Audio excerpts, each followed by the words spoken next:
Welcome everyone to Million Dollar Media. I'm your host today, Adrian, and today we are reviewing K-pop Demon Hunters. Finally, we're a little late on the trend, but today with me I have. What's up? I'm Kris. Hi, I'm Allie. And me, Max, the usual host. So yeah, he's here today, and there's a reason we're late. Max, why are we late on this? I have no idea what you're talking about here. I feel like we're always on time for every review.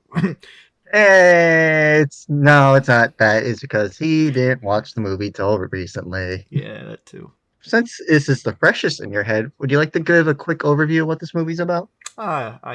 So what I could basically say this movie's about. Every generation there is a new group of music artists and singers that band together to stop demons from invading their world, and the recent generation is a K-pop group called Huntrix. Like, it's not an origin story, it's just another adventure, and this time they are fighting what is basically a demonic boy band. And best way I could sum this movie up, it's Twice versus BTS. But it's actually pretty good. Yeah, you're not wrong there. So let's start breaking this down. Let's go into our characters. Let's go. Ellie, would you like to describe Rumi for us? Yeah, sure. I love Rumi. She's actually my next cosplay, and I just really love how we see her change throughout the movie, and how in the end she learns to accept herself and not change herself based on other people's expectations and the beliefs that she was raised with. Max, let's go. Mira, would you like to describe her for us? She wasn't my favorite member, but her jokes made me laugh the most because she's just so distinct and different from the other two. I really appreciated this, like, problem child kind of mentality with her, where she's just, like, anti-everything. There's even a joke at the beginning with her wearing a sleeping bag to the Met Gala. But what I like about her character is that throughout the movie, like, you start to see her soften up a bit, but not, like, totally go against her character, where it's like the whole point was for her to soften up. It was like, oh no, she's just, like, allowing people to, like, influence her in some way. And I appreciated that. I thought she was a really fun character. All right, Kris, can you describe Zoe for us? Yes! Zoe is very lovable, cute, bubbly of the group. But the thing is, she's also the rapper of the group, so she goes, like, hard. She was born in the US, unlike the other two girls in the band, so her rap style is more American rather than Korean, and it just fits so well within the group. She's the cute, bubbly one. She has a lot of really animated facial expressions, which I love. Also, like, in the movie, while she hates demons, she's not afraid to, like, dance a little to the demon boy band music. She's like, oh, it is catchy, and I just, like, love that about her, that she's bubbly and positive all the time. I mean, when it's Soda Pop, it's a pretty damn catchy song. And, like, I'll say this right now, like, them Saja boys, they ain't bad. They aren't that difficult to look at. I don't swing that way, but, you know, would. I guess we can transition from that to talking about Genu. Oh, can I go? Sorry. Go ahead. You sound excited. Listen. I will not hold you. Okay, listen. Genu is probably my favorite character because he's my husband, okay? What? Like, he's literally my type in every way. Like, he's so hot, and I love a man with a dark side. Like, he has so many sides to him. Like, he's hot when he's protective, when he's dorky, when he's evil. Like, yes. Okay, let me stop simping for real. Sorry. But, yeah. Girl, it's okay. Simping is allowed. Okay, thank you. All right. So, we got basically the main cast here, but I think another character I want to bring up, I definitely would love to talk about, is Bobby. I absolutely love Bobby. Ken Jeong, I absolutely love him in this film because he's just a lovable manager. Yeah. He loves his girls. He says it a lot. Yeah. He's the protective type. He will do anything for them. He'll sacrifice the world for them. And you see that. And the girls love him back for it. They always respond to him like, hi, Bobby. It just shows the connection between manager and clients, which was one of my favorite parts that people don't really talk about. There's my character. I love it. Can I mention a character But that I really like that's not in this movie that much? Go ahead. Dr. Han.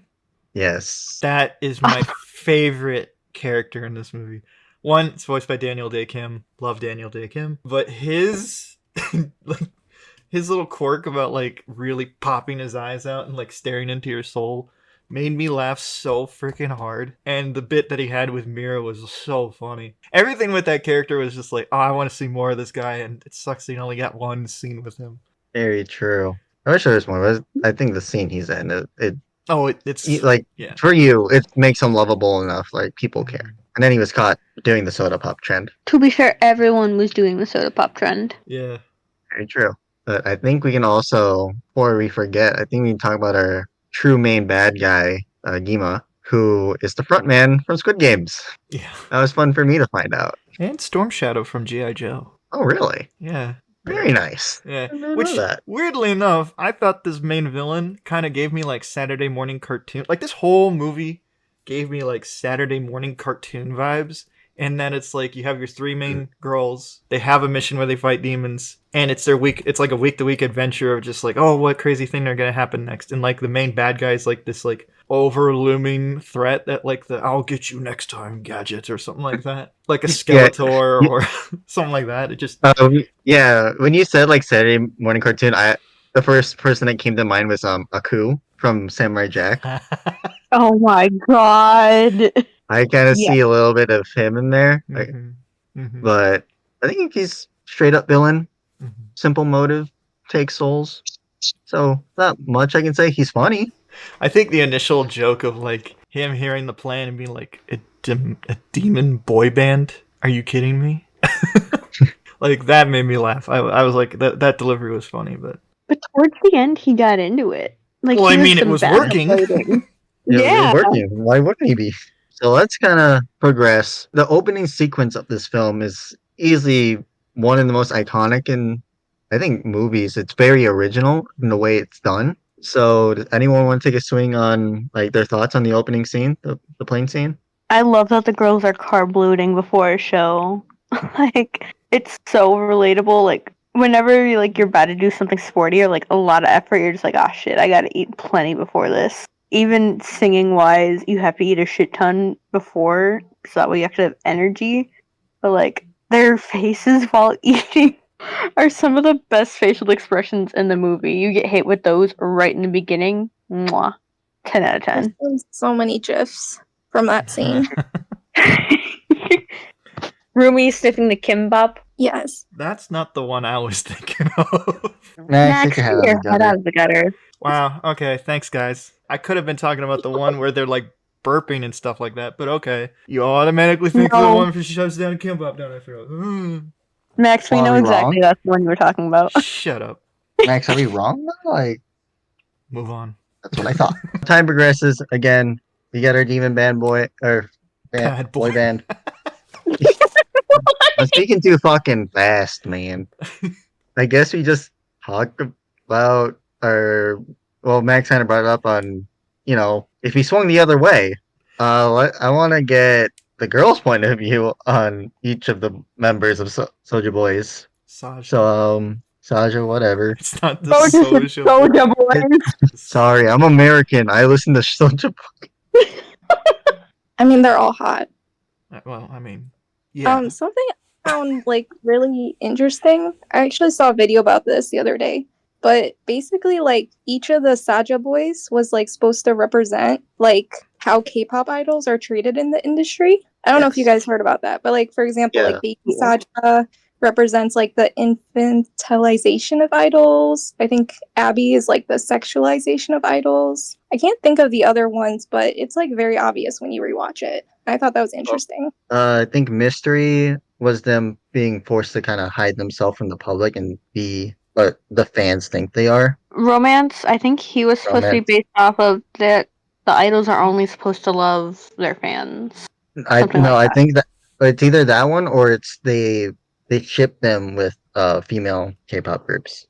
It's either one of those. I heard somewhere that apparently it's like very taboo for different K-pop groups to date each other. Yes. So like if a female K-pop group member dates a male K-pop group member, it's a taboo. Like, no, you can't do that.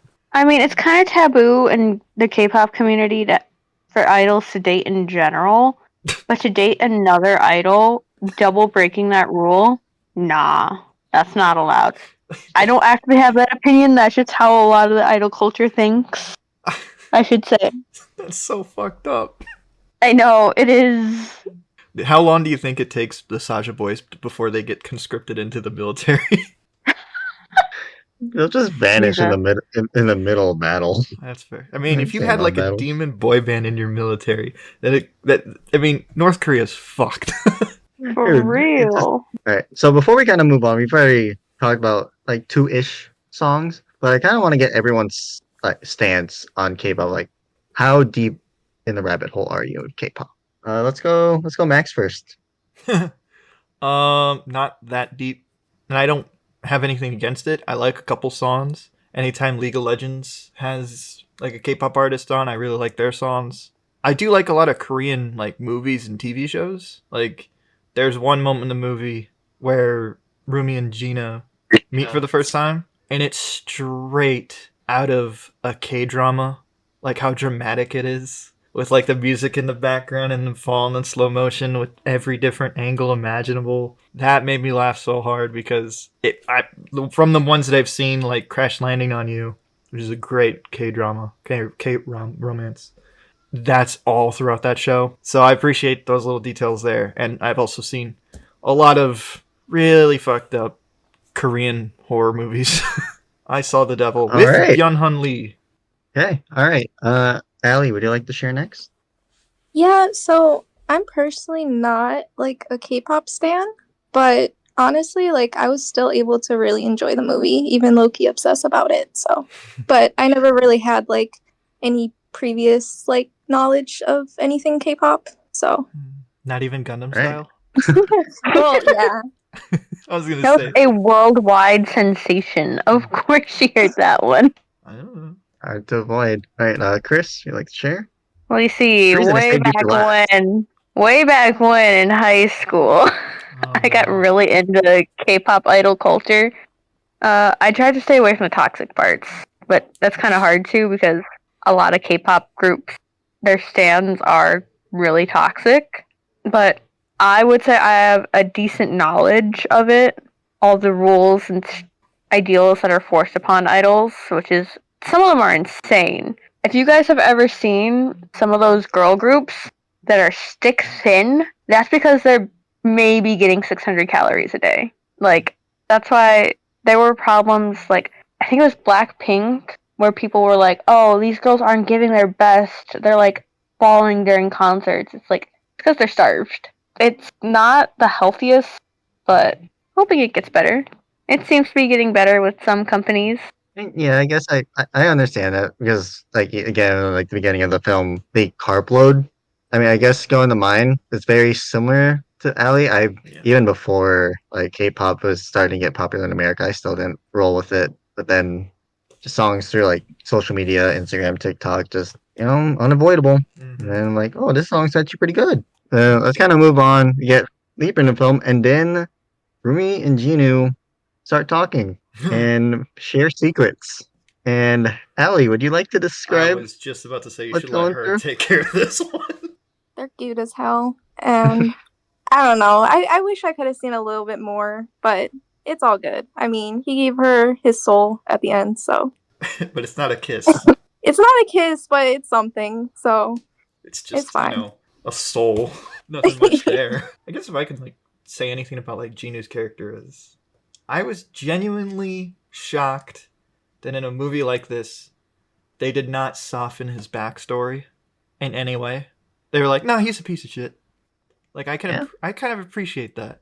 Like, not to be like, I mean, Allie brought up the whole bad boy angle of it, but like, there's a difference between like you get like the classic like the leather classic no shit's given bad boy. Yeah, like the leather jacket, greased up hair kind of bad boy thing. But in this, it's like, oh no, he's actually like not a good person. But like the whole point of his arc is like him coming to terms with like being able to change and realizing that he can do good things. And I appreciate that about his character, and like especially for a movie that is the premise of demon hunting girl group versus demonic boy band. I appreciate that they actually gave the two main characters like actual depth and chemistry. which comes across through the voice acting. I appreciated that. I don't know. I like the moment where it's the simple like glow. The auntie comes in with like the bracelet. I thought that was kind of funny, and like the delivery, and like when they have to say goodbye, and he goes bye, and he just like stops himself, like, "What the fuck are you doing?" Like, first of all, very relatable, Valid as hell. valid. Yeah, I want to also point out another scene that I love in that one is when Rumi was saying why you late. It's like, or why they late? What are you born in the 1900s? Yes, I just appreciated that little joke. She said, "God, you're old." She didn't say 1900s because Ginu's 400 years old. Yeah. Yeah, that's what I mean. Like, it's like, yes, he is old. He's beyond DILF. Adrian, run! I might have a thing for Asian men. Even for yawn. Stay away from me. Well, I want to backtrack a little to what you said earlier about animation. The bathhouse scene was definitely one of those where it reminded me of those days where I'd always watch an AMV, like Dragon Ball and stuff. Yeah. Everything was kind of on beat. Everything flowed. The fighting animation was great. And it just was really good for that scene, and also the train scene where they did, take down again. That was good. Can I ask a question to the girls in the room real quick? Because I'm genuinely curious about this. Go. I appreciated this about this movie, and I'm kind of want to hear your guys' opinion on this. Like, I appreciate in a movie where the girls can actually be goofy and silly. Like, they allow them to like have really goofy faces, and not like. I remember there was like a thing with like Disney animation where they were not allowed to have like really expressive faces because they always wanted them to look pretty, quote unquote. So they couldn't like do really emotive faces. But yeah, I'm curious what your guys' thoughts on like them being really silly and goofy are. I thought that was really. No, I appreciate it for sure, because I feel like we definitely do have standards to be like perfect all the time.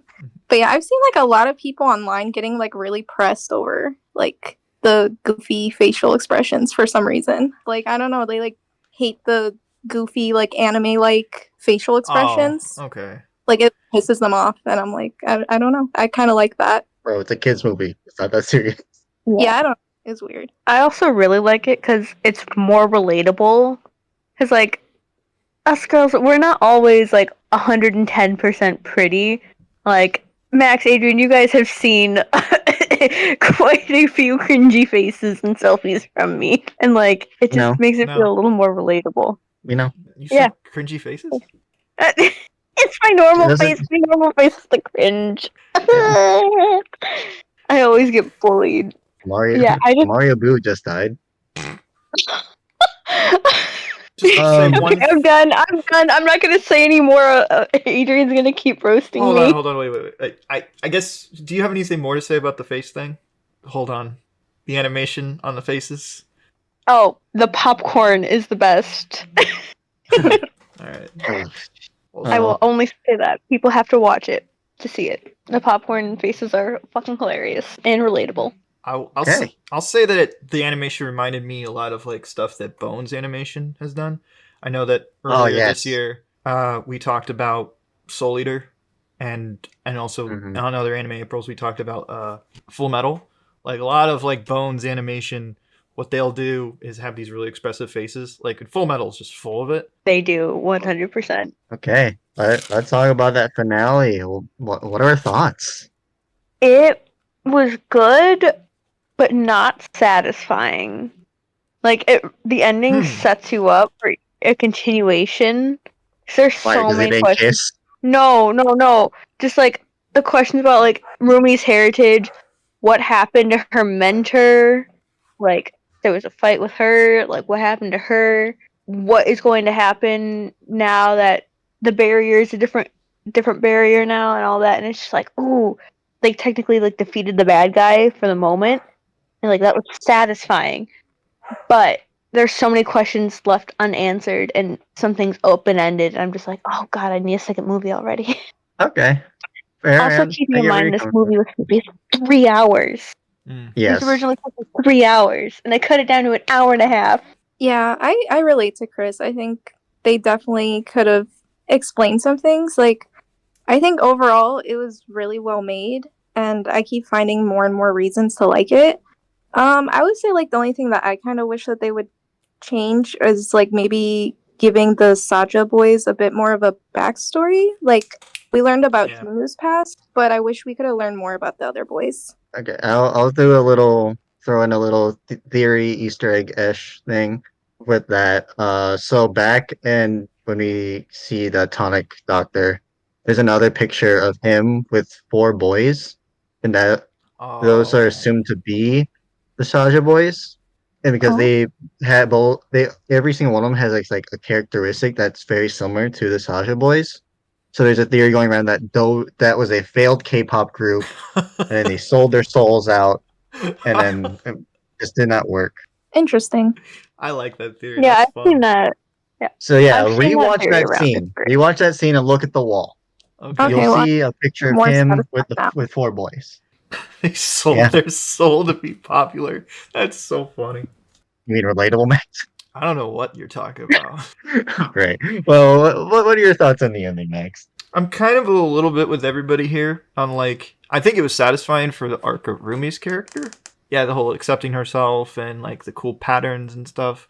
I will say, I think my biggest negative of the film, I am typically not a fan of the liar revealed story.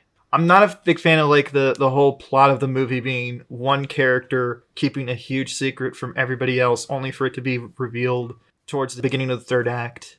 When I feel like a lot of these secrets could be easily explained. Because, I mean, I understand that in real life there are some secrets that are really difficult to tell other people, and I get that. However, I feel like the relationship that they set up with each of these girls, I felt like they were at a point where if Rumi were to tell them she's part demon, I think they would have understood, because this is a world of magic, and like I feel like if you can explain this magic stuff a little bit easier. It's not like a game-breaking thing for the movie, it's just a thing that I don't like in movies, because it usually makes the story a little bit too predictable for me. I kind of knew every step this movie was going to take, which was unfortunate. Like, there wasn't any big surprise. To go back on what I think worked is that the moments where the lie is revealed, I appreciate how it's handled, and it still hurt because you care about the characters still. So it's not like it's not a game-breaking thing for the movie. I wish they gave them it a little bit more something unique, because I felt like everything else in this movie was just so different, unique, like from the style to the characters. I just wish the story was just something a little bit more to it. Mm-hmm. I don't know. I get that. I feel like if they showed more of the mother figure Celine, like really like went into her, like, hey, what's up with this character? Because she gets one scene at the beginning, or a couple little shots towards the middle, and then this huge dramatic moment at the end that makes her character not likable at all, which I mean is the point. But I'm kind of curious, like, does anybody else share the same thoughts, or is this just a me thing about the lie revealed? I mean, to me, it makes sense because you do get hints while you're looking into Rumi's, or when Rumi's going through everything, about how the person who raised her, Celine, told her, you can't tell anyone. Like, Rumi wasn't even allowed to really ask about them without being told to cover up. Like, you have that scene with her in front of her mother's grave trying to ask about it, and she's just like, no, cover up, can't talk to anyone about that. Mm-hmm. And, like, I think it is a bit of a reflection of, like, even in real life, you have things that you don't tell your closest friends because there's, like, some shame to it, which obviously she gets over. She's also, like, early 20s girl, so, like, she does still have kind of that, like, pushing forward a little, growing up a little more, because that last little bit. Like, it makes sense that she didn't tell them right away, even when they are really close, because she was raised with that shame. I agree. Yeah, I mean, I get where you're coming from with that lie reveal story. I guess the only thing I can say to maybe counteract it was them growing up saying that, oh, demons are bad. Mm-hmm. And then as like kids, they can be, oh, they see these patterns and you think, oh, patterns bad. Mm-hmm. And they'll maybe like shun Rumi for it. You know, it's one of those things, like situations that could happen. Mm-hmm. And it's also like going back to Celine being the previous generation, and every generation before never had to deal with that. So she has that pressure of keeping it pure in her sense. So it's like no patterns, hide it. You can't. You should not reveal this and stuff like that. So that's where she was coming from in that standpoint. I guess the only thing that I'm missing is that I wish they showed more of like what would be the repercussions of this. Like in some lie reveal stories that I do appreciate is that they actually show like if they were to reveal this secret, there are some things that would happen that would drastically change the character's life in a bad way. Where I feel like if she were to have told them, more good would have come from it, honestly. Because it's like they know they've trained with her, I would imagine. And they do concerts with her, so they know she's like good and like she's one of their friends and almost a sister to a point. I don't know. I just wish there was just something else to actually show like the pros and the cons of revealing this truth. Because I felt like the pros outweighed the cons in the situation. That's pretty much the big thing. But again, as I said before, it's not a game-breaking thing. Plenty of movies that I like have done this storyline before. I just wish they did something a little bit more unique with it. I guess I'll share another theory I saw is that, we obviously know Rumi's father was a demon, and that the theory was Celine killed Rumi's mother because she interacted with a demon. It could have been revealed like, oh, she regretted her actions, so she'll take care of Rumi. But then, her beliefs also outweighed that responsibility. You can't see where she's coming from. That's just a theory I saw. I think that would have worked for me then. Like that would have like showed like more of the cons of the situation. Like, oh, okay, if I do this, then. I also saw a theory that the third member of the Sunlight Sisters had killed Rumi's mom. Oh. Yeah, I've seen both that Celine killed her mom or the third member killed her mom. And does anyone else have any like other negatives you'd like to share? Anything that comes to mind? They killed my husband. I'm playing. I would imagine. You know what? Kind of going into that, I will say I was a little bummed on how they quickly took out the Sasha boys. Like I thought that would be a bigger moment. Like yeah. I appreciate the joke of like Zoe punching the one and then his hair lifts up a bit and she's like, oh, "You're just my type." Oh well, like that was funny. I think there should have been more of like a thing, but again, it's not that big a deal. Although I will say, as much as they say they kill demons, really they just send them back to the underworld. So we might see the Sasha boys again in another movie. Who knows? Oh, they can break the new seal. Got a whole new thing to try and break. Like, where do you think they'll go with the sequels? Are there sequels confirmed? Yes. Apparently they're going to do 2 more of these, so it's going to be a trilogy. And I'm going to debunk the rumor now, because apparently there was some said about a live-action movie. That is not true. They might do a TV show, but they're not doing a live-action. Yeah, I agree. I don't think this premise would work in live-action at all. The animation is just too good. It is. For real. Yeah, colors and overall aesthetic was on point, and the choreography for each of the songs was amazing. For real. And the choreography you can like it was performed by actual dancers, so you can do the moves. I mean, you can't fly and stuff, but like you can do a lot. Some of them you can't. Some of them you can't. All right, Max. Whenever you're using our money to rent a plane, and then we can jump out of it. I said you can't fly. Okay, Max. I thought you were calling back to I thought you were calling back to your idol. I mean that too. Yeah. We can jump out of a plane and fall. That's what they were doing. They weren't flying. Yeah, they're falling. They're falling. They did that Fortnite jump. Like the soda pop dance you can do. Mostly. I mean, I can't summon a giant pop can out of the ground or change the color around. Well, also, and I'm not hot. Also, so you know. kind of going. Also, kind of with the animation style, they do take those frames where it's like when they're in the middle of movement, the bodies are at some weird angles. Like if you watch a slow down version of Soda Pop, the way their legs bend, it's something. Is why I kind of struggle with it. Watching the choreo, I'm saying, how the fuck am I supposed to do this? No, I can't do this. You can do it for the most part. Oh yeah, I just take it from other people who've done the choreo and just who simplified it. That's what I would do. So you're actually learning the choreo now. Well, I watch it. I can, easily spend 30 minutes and probably get a basic rundown. I kind of want to go back to a question I said earlier. Where do you think they're going to take this? One of the obvious things you can do for the sequel is take him to America. One, Zoe's already connected to America, and you can have each movie be like one of the trio is the new main character. So like this movie was Rumi's, next movie Zoe or Mira, and then or if they do the America thing, it'll be Zoe's movie. I can. I will say I really hope in the next coming movies that they go into Mira and Zoe's backstories. Because some of the stuff that was cut from the 3 hour to the hour and a half was Zoe's backstory. Like, they were planning on at least going through Zoe's backstory in this movie, and they didn't. Yeah, I agree. I feel like this movie really focused like on Rumi and didn't really focus on the other two girls that much. I'm gonna dig deeper into this with your two thoughts.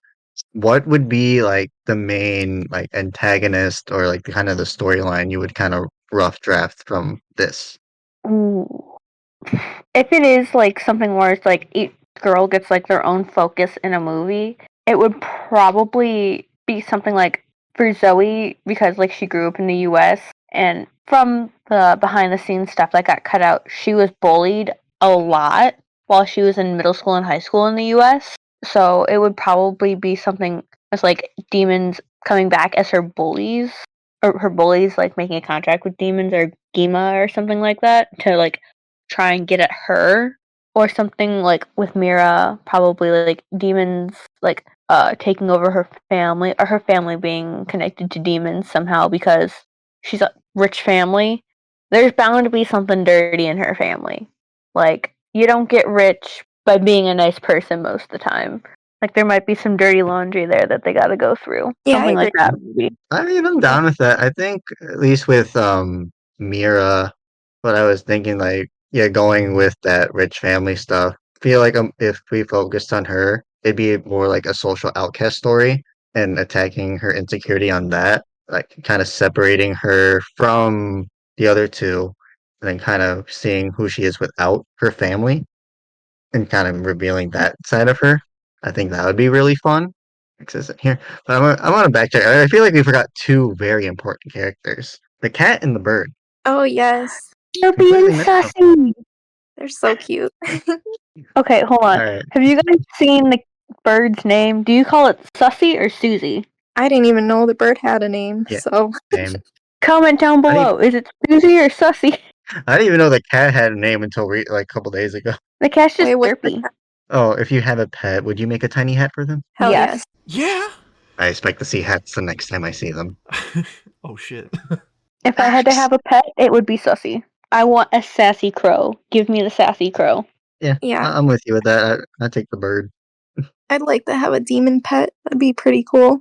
It would I would freak just have it people want it, out, like, but it'd be cool.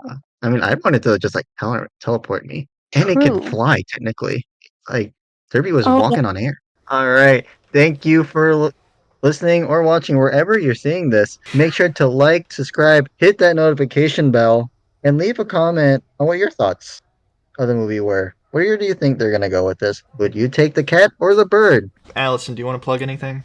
Yeah, sure. My cosplay Insta is miss.aly.uwu. YouTube and Patreon is miss.aly.uwu. So go check me out. Thank you. But anyway, hope you all have a nice day. Hope to catch you next time. Plug. And make sure to check out the Patreon because we want to make money because Max isn't paying us. Well, hold on. There are currently chains around my hands and feet. He's making me do